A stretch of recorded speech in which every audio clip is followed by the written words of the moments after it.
Good morning. It is April 4th, Saturday. Yes. It is a true weekend here at the Hathaway House. Saturday is always our one day.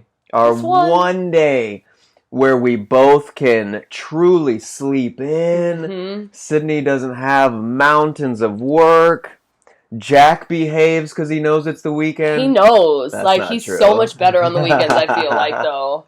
So much easier to entertain on the weekends, I feel like. He knows. Also, if you're trying to adjust your set right now, let me save you some trouble. It's not your device. I cut my hair last night. It's beautiful. One of the things that we don't have access to, people don't, I didn't think about some of the small things while we're physically distancing, was access to a barber. And I had the best person, my dear friend Richard, cutting my hair, and he was at it.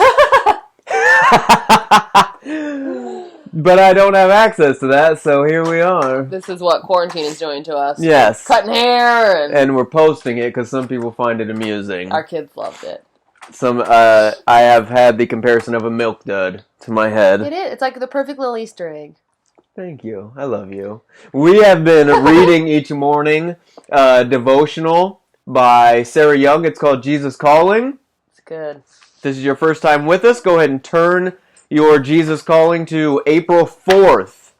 And it reads, I meet you in the stillness of your soul.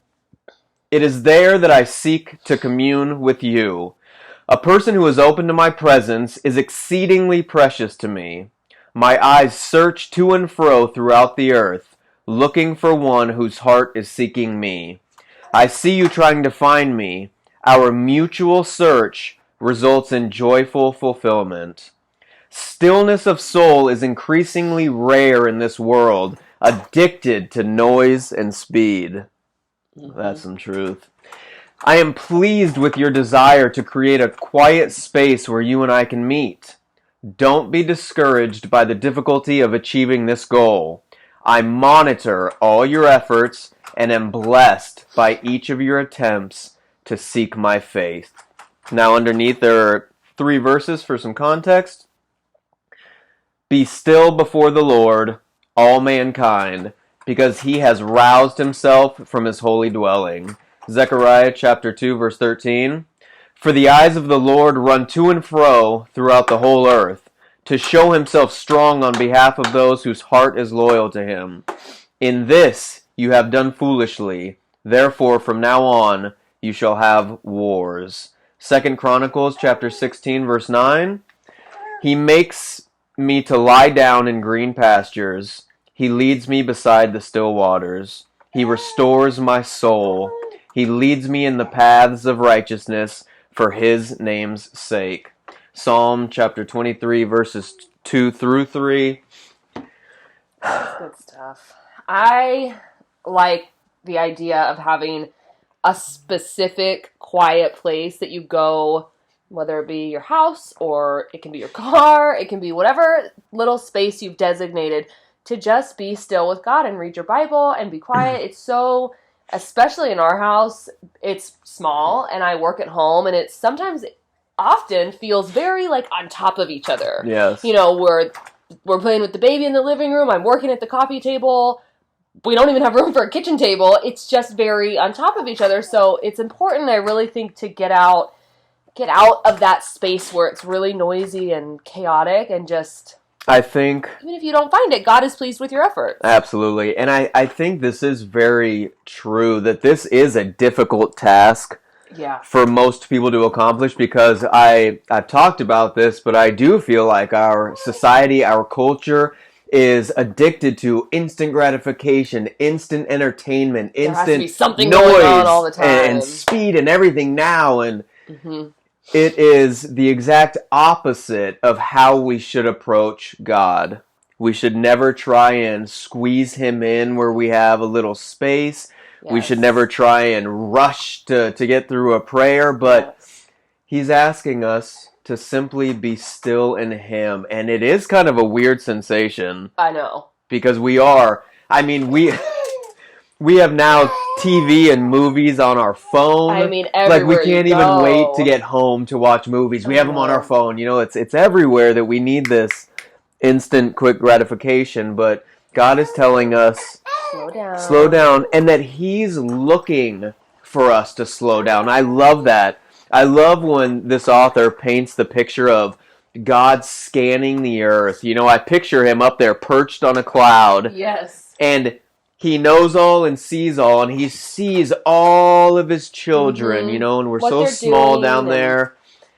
And He can just see the ones that are seeking Him, and it's like He hones in on that, and it's pleasing to Him. Yes, and I like too that I monitor all your efforts and am blessed by each of your attempts to seek my face.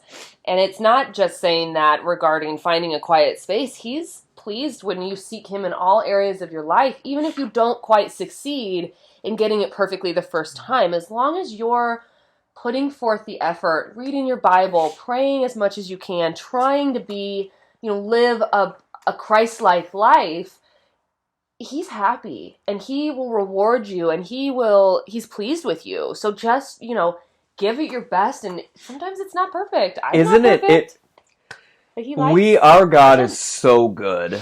This really warms my heart because God knows how imperfect we are. I know, and He knows your heart. And it simply, if we try, He's happy. He says that blesses Him.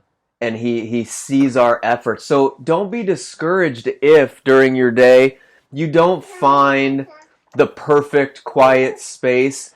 If we just try to seek Him. Yes. And that's so amazing. Our God is so good. We don't even have to do things when we're worshiping Him perfectly.